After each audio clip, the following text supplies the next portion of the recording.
ബോധമില്ലേ? ബോധമില്ലാന്നല്ല, ബോധമല്ല, എനിക്ക് കുഴപ്പമില്ലാന്ന്. Excuse me, ചാവാൻ പോവേണ്ട റെയിൽവേ പാളത്തിൽ കൂടെ. ഇത് കണ്ടിട്ട് മറ്റേ ട്രെയിൻ വരുന്ന പാളായിട്ട് തോന്നുന്നു. പിന്നെ ഇത് എന്തിനു കണ്ടിട്ട് തോന്നുന്നത്? എന്തിനാണ്? എന്തായാലും ട്രെയിൻ നമ്മൾ ഈ വഴി വരാൻ ചാൻസ്. ചാവ ഇറങ്ങിയതാണോ? പിന്നെ അല്ലേ, പാളത്തിൽ കൂടെ പോകണോണ്ട് ചോദിച്ചെന്നേ ഉള്ളൂ. എന്ത് വല്ല പ്രശ്നം വല്ല ഉണ്ടോ?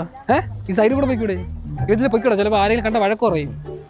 അവര് പറഞ്ഞില്ല, ഞാൻ അതിലൂടെ നടന്നു വരുമോ. അപ്പൊ അവര് വിചാരിക്കില്ല വട്ടാണെന്ന്. ഞാൻ ബോധമില്ലേ?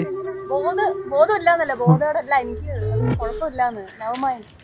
പക്ഷെ എനിക്ക് കുഴപ്പമുണ്ട്. എല്ലോ കൺമുമ്പിൽ നിന്ന് ഒരു കൊച്ചു മരിക്കുന്ന കണ്ടു കഴിഞ്ഞാൽ ഞാൻ എന്ത് ചെയ്യേ? ഇറങ്ങി നടാ. അല്ല, ഇറ്റ്സ് ഓക്കേ. പിന്നെ പൊയ്ക്കോ ബൈ. ഇപ്പോൾ പറ്റിക്കാൻ പറഞ്ഞതാണ് അവിടെ വീഡിയോ എടുത്തോണ്ടിരിക്കുന്ന നാട്ടില്. പിന്നെ ഞാനിങ്ങനെ അറിഞ്ഞ ആൾക്കാരെ പരിചയപ്പെട്ട് ഡാൻസ് പഠിപ്പിച്ചേട്ടാ. ഡാൻസ് അറിയില്ല, ഞാൻ കളിച്ച ശരിയാണ്. അതിനിപ്പോൾ എന്ത്? ഞാൻ ഒട്ടും അറിഞ്ഞിട്ട് ആൾക്കാരെ പഠിപ്പിക്കണം. പെട്ടെന്ന് പഠിപ്പിച്ചു പ്ലീസ്. അത് വീട്ടുകാർ കാണിച്ചു കൊടുക്കണം. പയ്യെ ഇങ്ങനെ ഫേമസ് ആയ ഒരു ചെറിയ ഡാൻസ്. എനിക്ക് കുറച്ചൊരു 3 ലക്ഷം ഒക്കെ ഉള്ളൂ. അപ്പൊ ചിലപ്പോ വീട്ടുകാർ സമ്മതിക്കണമെങ്കിൽ ഇല്ല, ആണുങ്ങളോടെ ചെയ്യും. ഫസ്റ്റ് എടുക്കണം ആദ്യം ഞാൻ തന്നെ. എന്നിട്ട് മനസ്സിലായില്ലേ?